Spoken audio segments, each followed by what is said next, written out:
Okay.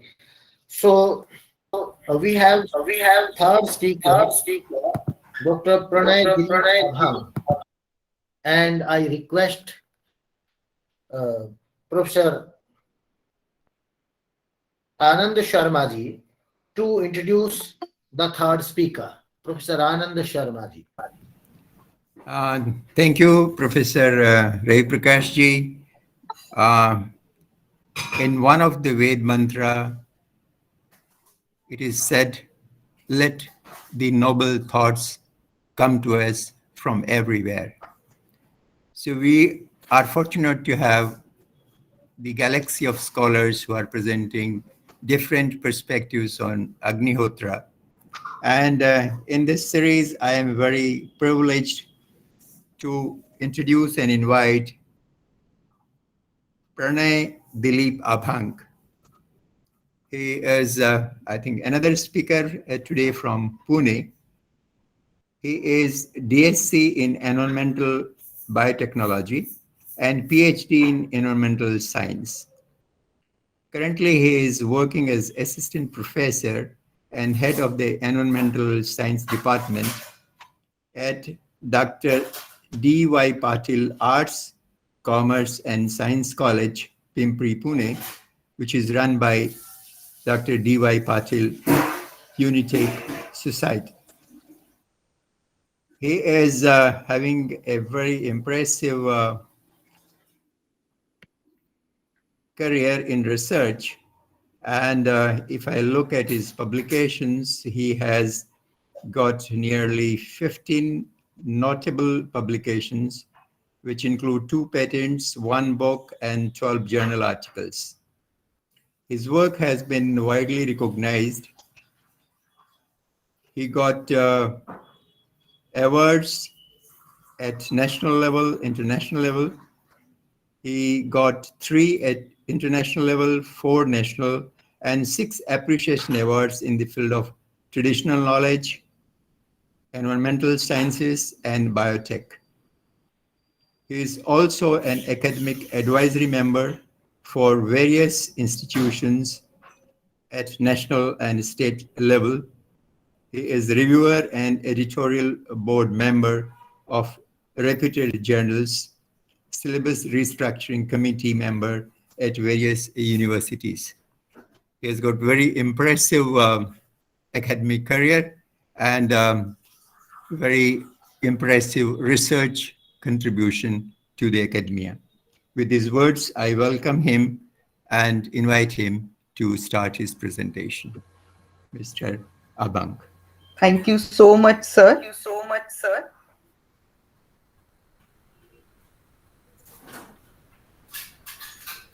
Uh,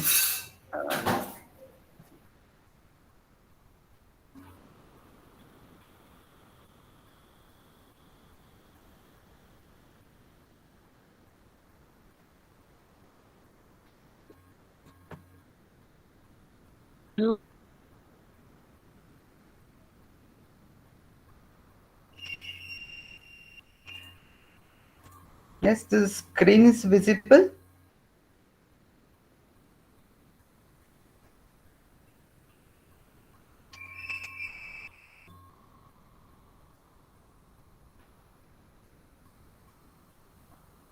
The presentation is not on the screen.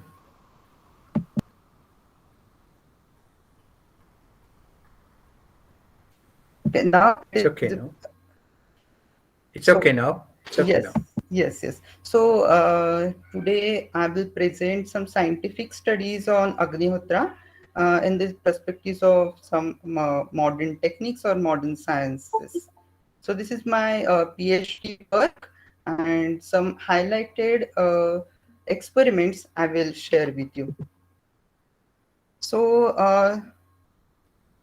I will not go into detail about this, what Agnihotra is and where it is mentioned. So someone was asking where it is mentioned. So some references which I have gone through, that is Grahya Sutras and some parts of these Grahya Sutras. So these are the references.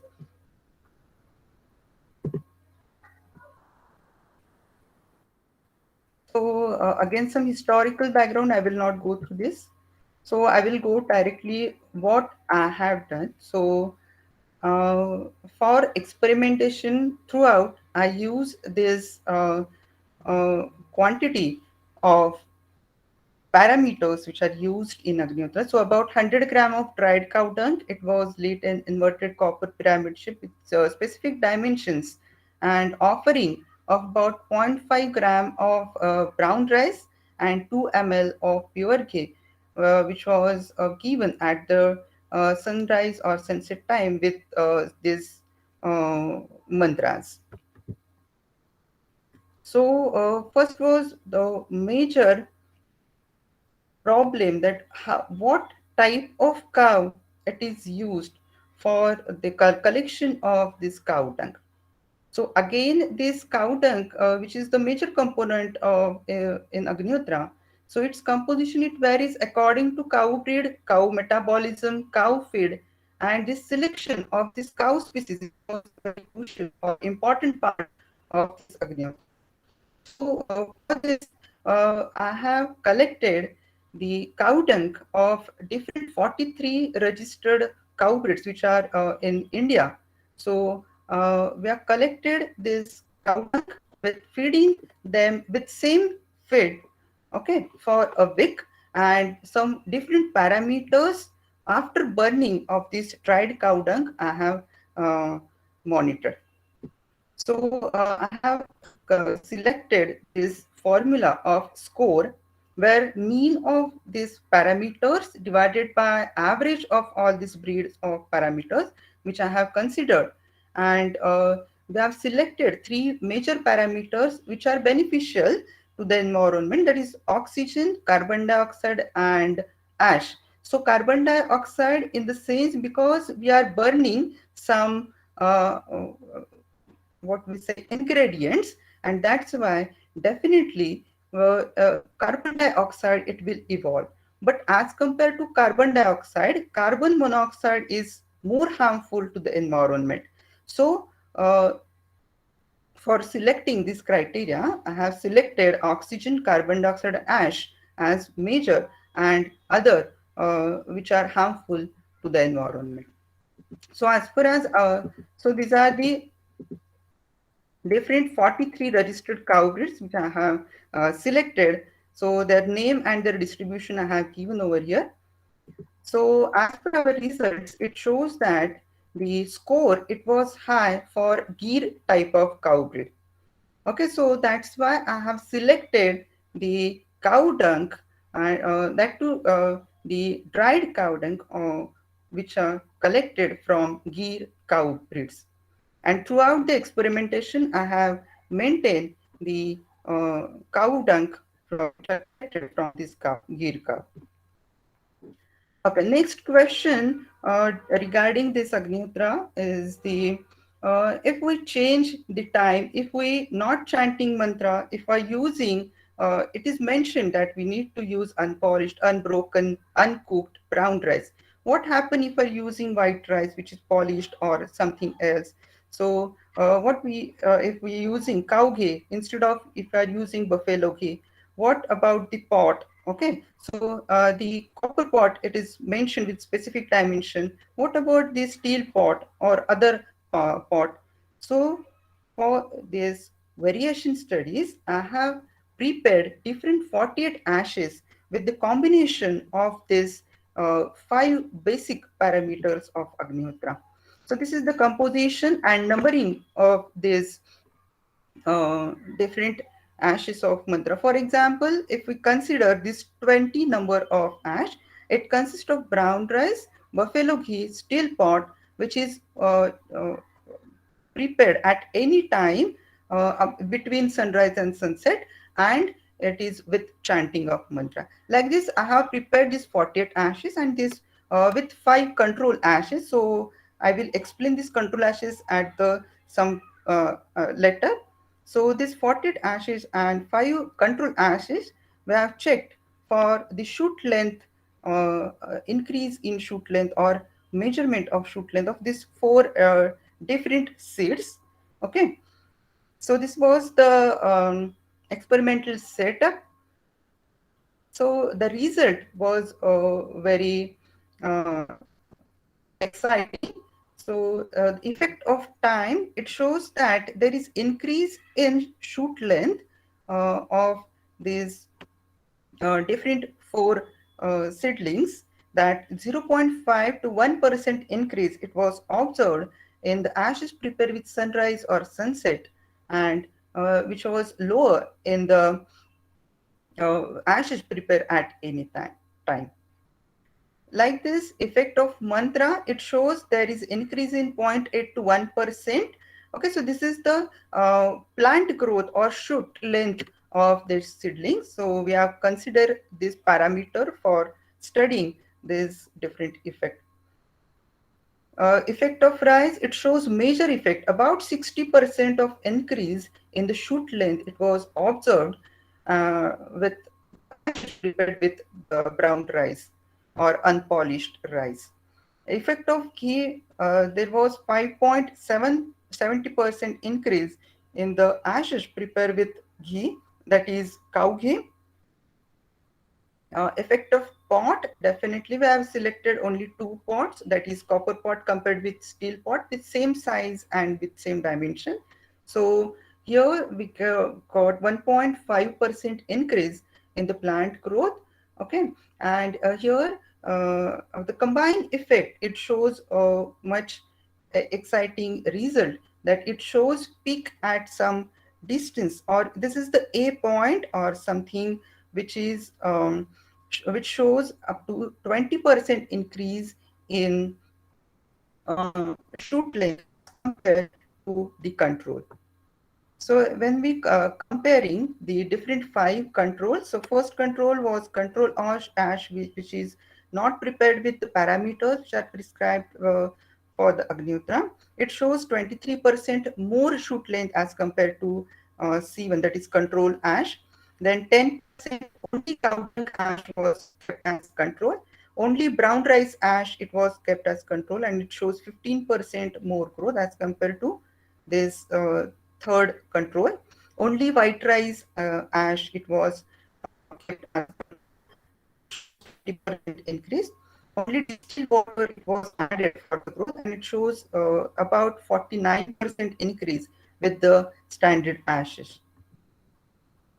Okay, so this was the how we are come through what are the parameters we are using with this Gir cows dried dung. So this specific parameters, that is brown rice, sunrise sunset mantra, chanting of mantras, then and cow ghee, it was selected for again further experimentation. The next important part was the because burning something, it means there is combustion process. So it was again a crucial part of this PhD work that we need to go for this combustion study. So fuel gas analysis, proximate analysis, ultimate analysis, then calorific values, all these are the combustion study parameters, and we have studied with these some standard protocols. So this onset analysis, it will show that there is major amount of carbon dioxide it is evolving. Then proximate analysis, it shows that volatile matter it was quite high as compared to other proximate components. Ultimate analysis, it shows major amount of carbon and oxygen in it, and the calorific value are quite low as compared to other fuels. So this was the and there is something PGA-DSC analysis, that is thermogravimetry differential scanning colorimetry. So here is the great platform that can use this, can play with the oxygen flow, and we can study with how much oxygen it is required for the complete combustion, or the process it should get smoothened. So it Dr. is Panay, Dr. Panay, we have Yes. lost your presentation. We can't see it on the screen.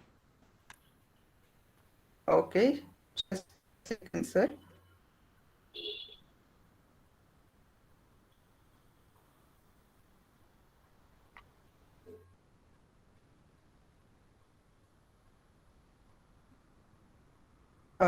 Now it is visible, sir. Yes, it's coming back on. Yes, it's there now, yes. Okay, okay, sir. Sorry for interruption. So this TGA DSA analysis, it shows that the results, it shows that when the oxygen supplied to the material, it decreases, the ignition temperature, peak temperature, it get increases, and the peak combustion rate, it also get decreases. So it shows that the it is required for the process of combustion during Agnihotra procedure. So this analysis of the graph, it shows that for major peaks, which was the burning material which is used in Agnihotra. So P1 peak, it shows that the combustion of moisture and volatile matter. P2, where peak, it shows the cellulose and hemicellulose material. Majorly, it is coming from the cow dung. Then the lignin, and fourth peak, it was for the char. So this combustion study, it was definitely clear from all this experiment. Next challenging part was the after this combustion, the what the ash and how it is the components. What are the components of these ashes? So this it was done with different instruments. So it shows that various elements which are present in Agnihotra ash. So we have checked only this 29. Others we have not checked, but definitely there are possibility that other than this 29, they are possible. So basically, these are the major components, that sodium, potassium, then nitrogen, phosphorus, and silica. So these are the major components which are present in this Agnihotra ash. Then this again some component analysis. It shows that SiO2 is the major component out of all these other components in this Agnihotra ash. Then this XRD and TIFR, these are the again two major techniques. It shows that amorphous silica and siloxane and SiOS, Si.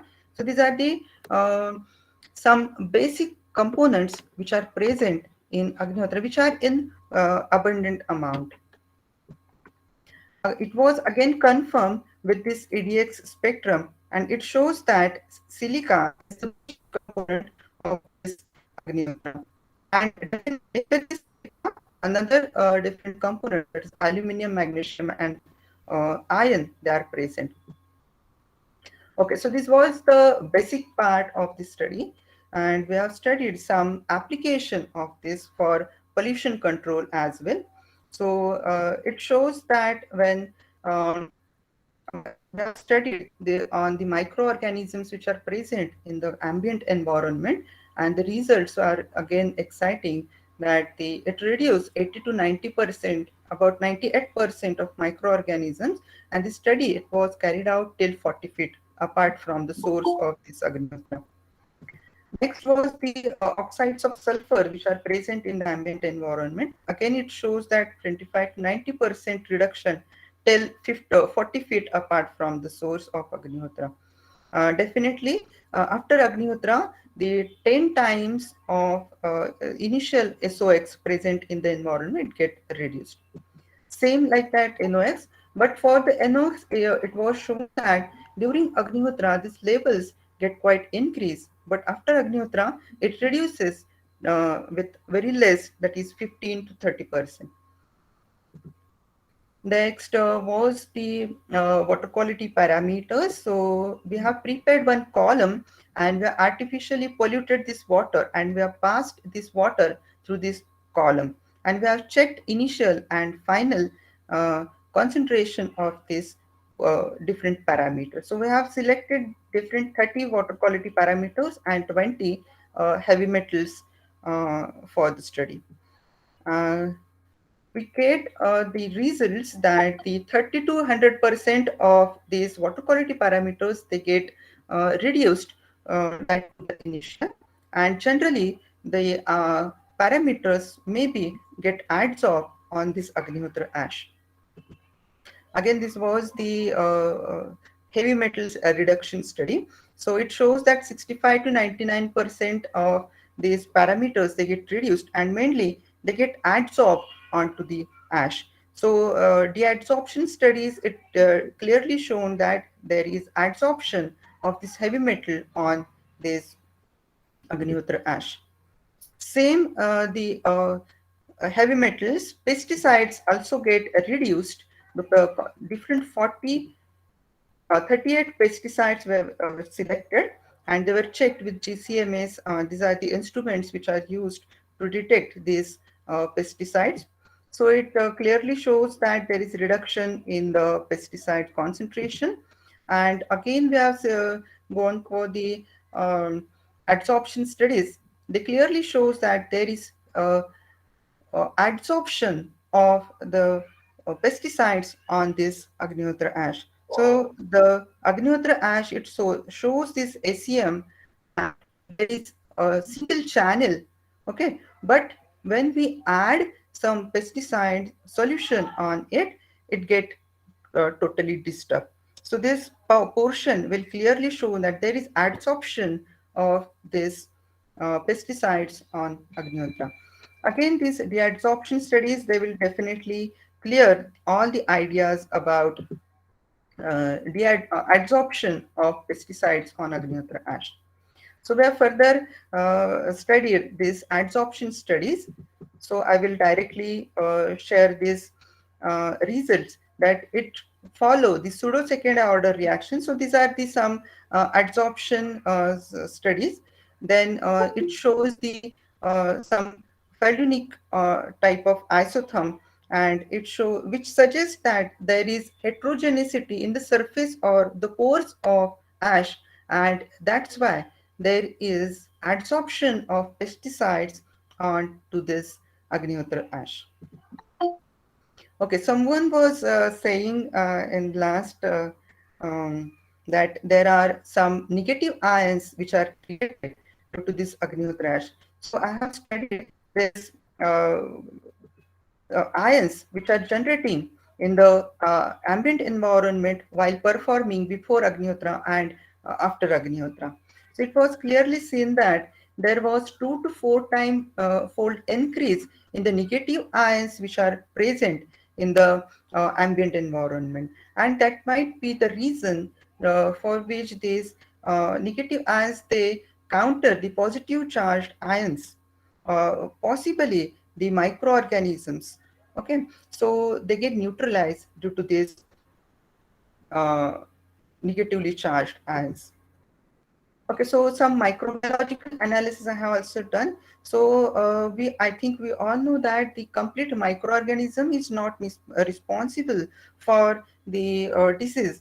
Some small part, which is disease causing ability of this microorganism, is responsible. Like this capsule is one of them. So this again is the important property of Agnihotra ash. It reduces, or it the capsule forming ability of these microorganisms, specifically the bacteria, through 94%.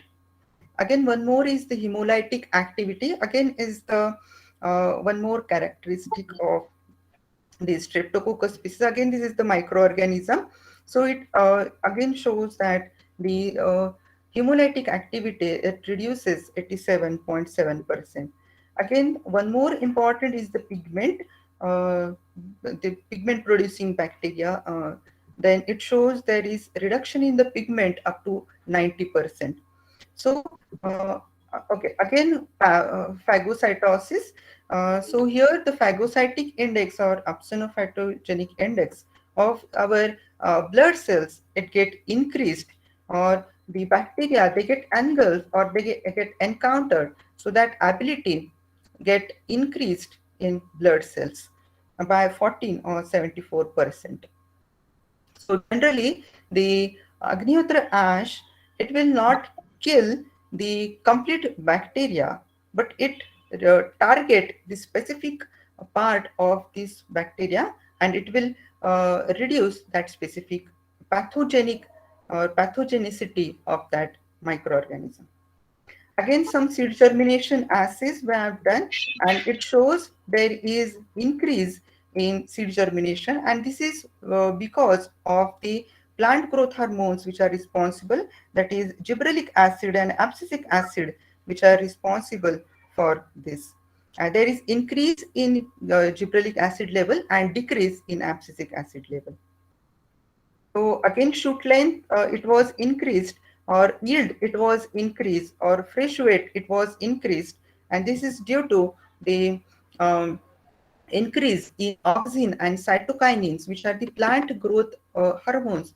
Rather hormones, it says that it is the plant growth regulators.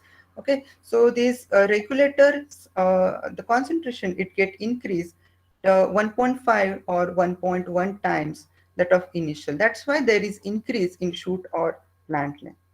Again, we have done some antioxidant or radical scavenging assays for this Agnihotra ash. So many assays, SOD, HRSS. So all these are the antioxidant or radical scavenging different assays.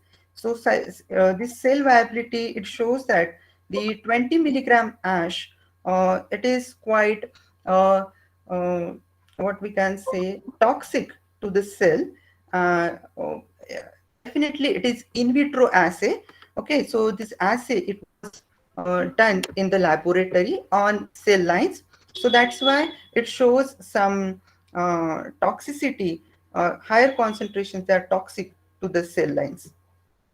So same, the different assay, it was confirmed with different assays, that is MTT, DCPIP, the COMET assay, SOD, then radical scavenging assays.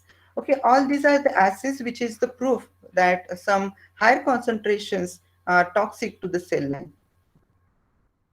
So we have prepared one ointment, that is 2% Agnihotra ash with pure cow ghee, and we have studied this on animals.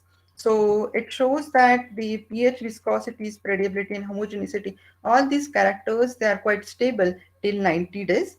Okay, so further studies I have not done, but till 90 days, this ointment is quite stable. So we have put this on animals. So it shows that there is 22 to 22% of wound healing ability is increased. Okay, so this is some concluding remarks. So in view of these results and discussion, it is clear that generated fumes and ash due to performance of Agnihotra, it causes diminution of environmental pollutants and shows augmentation results with respect to the biota. So this diminishing of pollutants, it is due to the while we are using this 100 gram of by mistake we have mentioned over 50, but it is 100 gram of ghee cows done, then 0.5 gram of brown rice, 2 ml of cow ghee in a specific shaped pyramid pot, then chanting of mantras at sunrise and sunset. So these possible reasons I have listed over here. So I think so many experts in this, they are present over here. But I have some highlighted points I have mentioned over here. So the sound energy created while chanting of mantras might interact with cosmic rays gathered near copper pot while burning of Agnihotra raw material at sunrise or sunset timing. Far infrared radiations from Agnihotra and sun, it causes resonance and liberate large amount of energy in the environment, and the combined energy might affect the composition of ash and fumes of Agnihotra. So these are the some important, what we can say, the reasons, possible reasons for this such type of specific type of effect of Agnihotra. So, is there any, 2 minutes? Get more me, so I can conclude my. Okay, you conclude. Okay, thank you, sir. So I will conclude this point that the dung of ghee cow is more suitable for Agnihotra as compared to other Indian cow breeds. Ash, which is prepared by performing Agnihotra with, again by mistake, I written 50 over here, 100 gram of ghee cow, 0.5 gram of brown rice, 2 ml of cow ghee in copper pot with specific dimension at sunrise sunset timing with chanting of mantra. It shows higher shoot length as compared to other ashes. Fuel analysis, it shows the incomplete combustion process, because again we are burning the nitrogenous waste material, and it's having a low calorific value. It shows moisture and volatile, it get combust, then cellulose, semicellulose, and then lignin and char particle. Then it shows SiO2 as the major component. Then SOx get reduced up to 90%. NOx get reduced up to 10 to 11%. Whereas 30 water pollutant quality parameters, they get reduced from 30 to 100%. Heavy metals, they get specifically adsorbed on this Agnihotra ash. Different 38 carcinogenic pesticides, they get adsorbed onto the ash. Then microbial load in get reduced 98 to 99%. There it shows higher negatively charged ions evolving during performance of Agnihotra. The degree of pathogenicity, it get reduced.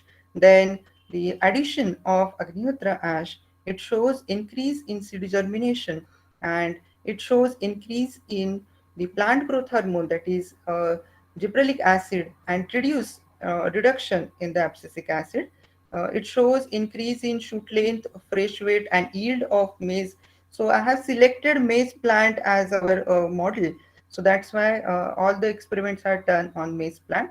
So 28, okay, so all these parameters, they get increased due to the increase in concentration of auxin and cytokinin. Again, the higher concentrations, they are quite toxic to the cell lines. Okay, so this is the in vitro experiment. Then wound healing property in vivo experiment, it was more to the control. Okay, thank you so much for patient listening and giving me opportunity to talk on this. Thank you, Dr. Pranay. It was his PhD thesis, and he presented his findings very well, and all are researched one. I think his paper is the self-explanatory, and I feel strongly. I feel that today is the need of this type of PhD thesis. Research must be carried out in this direction so that the Indian knowledge system may be highlighted and may be brought to the forefront for the knowledge of the humanity. This Indian knowledge system is more beneficial to the mankind compared to the modern scientific knowledge system that is emerging today. So I thank you, Pranay, for this beautiful presentation,